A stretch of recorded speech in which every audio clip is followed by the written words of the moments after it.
Oh, you got the glasses on now? That's cool. That's cool. Gentlemen, I want to thank you for just holding my mic. I want to thank you guys for giving me the time to come out and talk to you.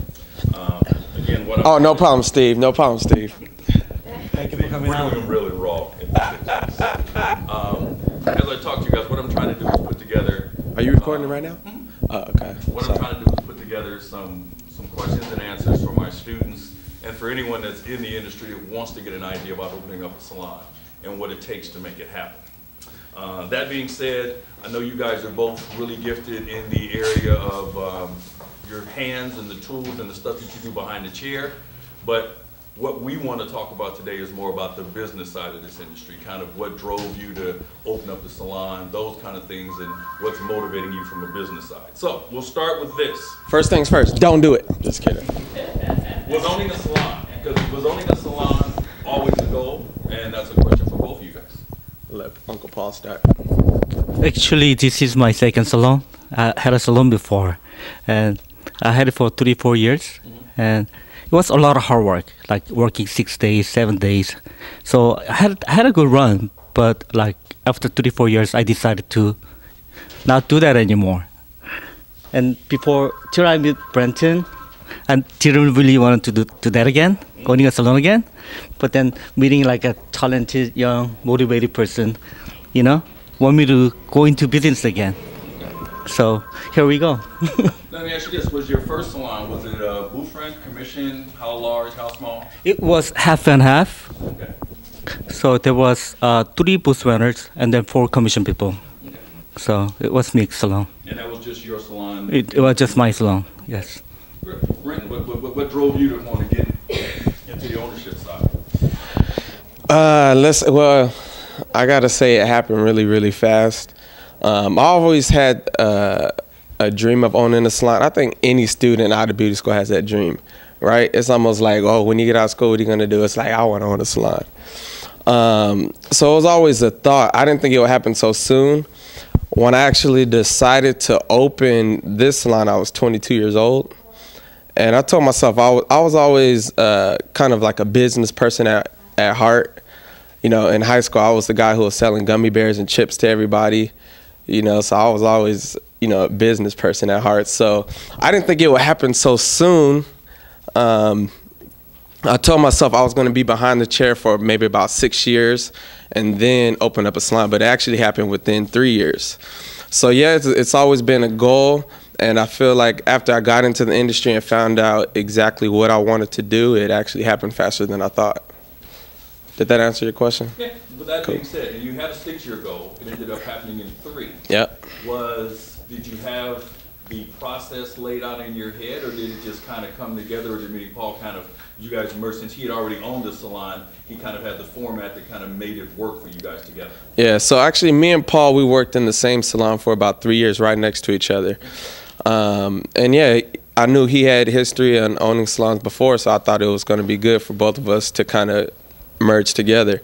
I was always a creative person. I know he already kind of had a business mindset as well. So it was actually a perfect match. Now look at us, we're husband and wife. I'm the husband, right?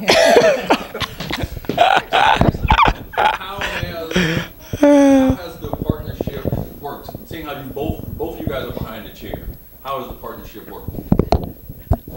I think it's working out great.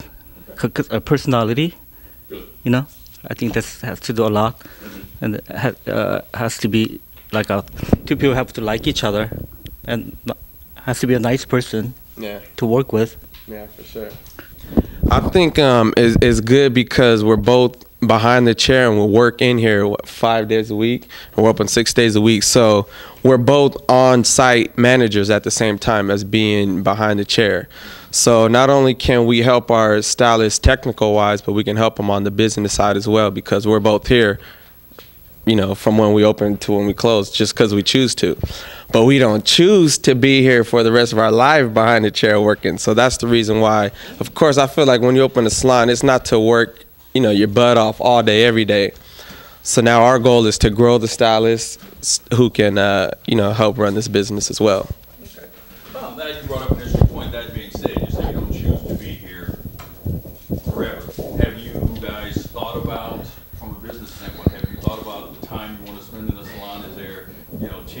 15, 20 years, what year, what age you want to retire, what retirement looks like for you? Have you thought about that yet? Oh yeah. Uncle Paul. Actually, we've been talking about that a lot. Actually, so like we set up a good system, salon system. So we like to run a system-driven business rather than the person-driven business. So get the system together, so we don't have to be here all the time.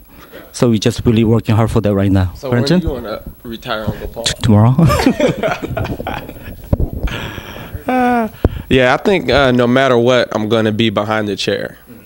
But I don't want to have to be behind the chair. So at some point, I want my passive income to make more than my active income. And I feel like that's for any business owner. If that ain't your goal, then don't go into business. Would you agree? So as far as retirement, I have many years to go. Yeah, we'll see what happens. But I love what I do so much. We'll see what happens. Have you strategically started to put money away to design your exit strategy outside of the salon? That's a trick question, huh? Because you're trying to have me promote you. So yeah, I got all my savings set up. Mr. Steve Ellis got me set up with some savings, and we started that soon, right? I mean, not soon, a long time ago. I would say my first year out of beauty school, got that set up. My life insurance, everything saved. Save money, save your tips. I would say ever since I've been on the floor as a stylist, I've saved at least $5 of tips a day. And I haven't missed not one day. So of course, saving money, you always got to plan for the future. Uncle Paul. I mean, you always have to save money for the future. And we actually kind of like setting up a system so we could have a second salon and third salon in the future. So we're actually working on that system right now. When it comes to your systems and your strategies, was that something that you guys have come up independently, or was the partnerships that you guys have with some of the color companies, some of the haircutting companies, was that something that they helped implement in, or was that something you guys created on your own? I think we both have kind of a good business knowledge about how to run a salon, which we both came into, but that wasn't our forte. So we actually did have some consultants who came in and really helped us set up systems to really have a really successful business. So we know what we know as far as like running the salon and stuff like that, and the business side. Of course, we know our bills got to get paid, but to really have, you know, structure in the salon as far as everything from the assistants to the front desk to checking out clients, greeting the clients, really having everything on point 100%, so everything can just flow smoothly. When it comes to your team, and I'm talking about now your team of stylists, how do you look at and evaluate young stylists? When you're looking at a stylist and they come and say, okay, hey, I'd love to work in your salon, what kind of, not necessarily interview questions, but what kind of drive things are you looking for in them that gives you an idea if they can do the work and kind of hang in this business? You want to go first or me? The first thing I look at is if they're nice. That's it. I feel like if they're a nice person, technical skill can be taught. Of course, I got to be somewhat good at doing hair, but that's the first thing. Are they nice people? Can they communicate with the stylist? Are they going to be walking around here with their head down, not talking to anybody? Because that's completely opposite of who I am. So I feel like as long as you have an environment with nice people, and you know, people are kind of drawn to that and they want to be around people like that. Of course, they have to look good. Hairstylists have to look good from head to toe. We don't like people who come in and, you know, they come to an interview and look a hot mess. You know, I have a saying that you can't make cheese, you can't make money or cheese if you look like a cracker. So of course, if they're nice people, they look good, they look like a hairstylist, I feel like they'll help us draw new customers to our business. Uncle Paul.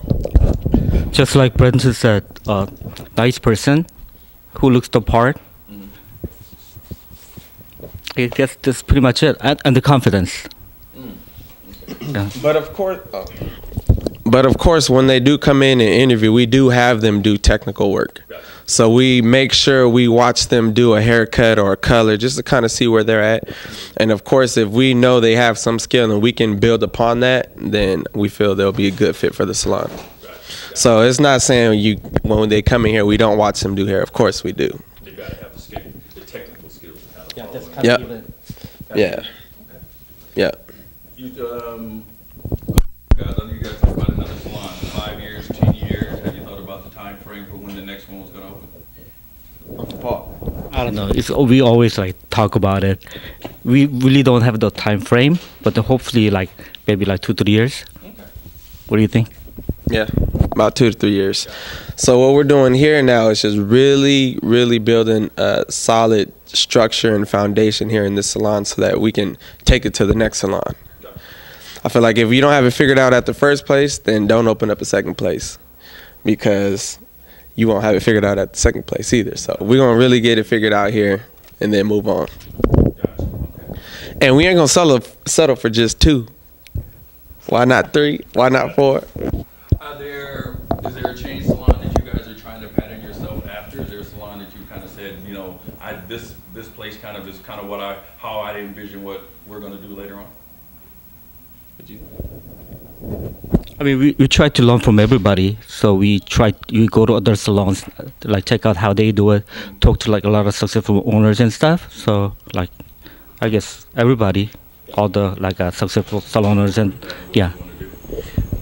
Yeah, that's actually one thing I've done ever since I've been out of school, is always talk to different, not only hairdressers, but business owners, and visited a lot of salons all over the country.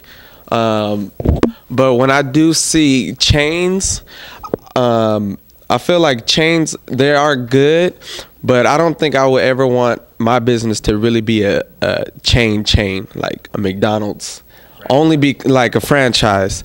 Only because we want to kind of keep the really high quality, and I feel like when you start really getting into more of the franchising, it's so many different businesses that you can't really keep up with, and the quality of the service kind of drops, I feel like. So if we can have maybe 3 really nice, higher end, really taking care of the customer salons, that would be ideal. Yeah. Both you guys have done a lot of traveling, been around the business for a while. What have you noticed or seen industry-wise in talking to, you know, both you guys have mentioned you've talked to a lot of different owners, a lot of different business people. What kind of things have they deposited in you, or have they told you that have rung true and you've held on to, that have kind of developed what you want to be individually, and also what you want to do as a business? Sorry, one more time with the question. What have you heard from, or what have you, in talking to other stylists, what have they said to you that you can remember? Okay, this guy said this guy said that kind of has held true to you. Kind of makes sense to you. Yeah, that made sense to you and said, okay, I can see how I can apply that and make that work for me. Yeah, go ahead, you first. Work ethic. And what else? Like so many things. Want to help me out? Yeah, I mean, there's so many things. I kind of pick up a little bit of everything from everybody, and I really like to follow and watch people who I want to be like. So I look at, you see Vidal Sassoon or Paul Mitchell and stuff like that. Just the fact how much they really love their craft and really applied it, in their everyday life, as far as how can they be better and grow in what they did. And you'll always see, even people who I talk about, it was never always about the money. They just did what they loved to do, and they always wanted to help people, and their company just flourished. So I would say that's one thing. If I am looking at people and I want to be like, I see that about them. Just like Brenton said, work hard, but like work smart. And don't chase money, chase your passion. Have fun while you're doing it. Dang, that sounded good. Last question. Networking in this business. It's an interesting concept because I go out and talk to a lot of salon owners, and you know about certain people based on their reputation, but you may not get a chance to meet them. How do you feel about networking in this particular industry? I mean, I know there aren't a lot of events or things where, other than a hair show every 6 months, that's about the only kind of networking that goes on. What kind of things would you like to see more in stylists getting together and sharing ideas and being able to open up and talk to each other a little bit more? I think networking is huge, and that's one thing I always do, and you can never really stop doing in this industry. Every single person I've met since I've been out of school, I would say even in school, that I've got their business card, I have every single one of them. I'm talking about a big old box full of business cards, just because you never know who you might meet and what they might do that can help you. So events, we always try to have events where we're even inviting the local salons in the area. I feel like just positive energy will help everybody grow, you know.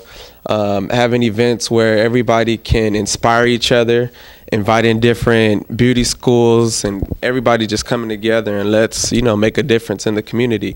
I feel like not only one person can do it to really take the hair industry to a whole nother level. It has to be a team, you know, a team effort of everybody putting in, you know, effort to take it to a whole nother level. So networking, keeping in contact with different makeup artists, photographers, whoever can help you in the industry that you're in is huge and important. I'll check my thought. Take your time. Take my time. Look at all these business cards. Look at it. Look at this. Look at this. You got them all plugged in somewhere? Yeah. Kinda. I gotta throw this in my. Yep.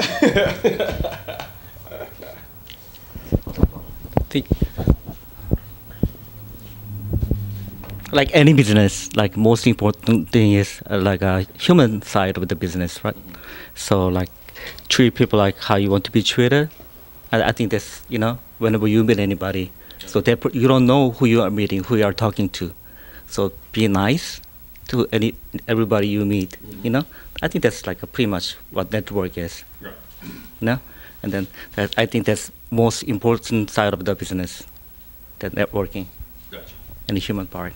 And that's not only with your peers, but also with your clients. Clients, everybody, everything. Yeah. All right. Last thing, parting words for our young and up.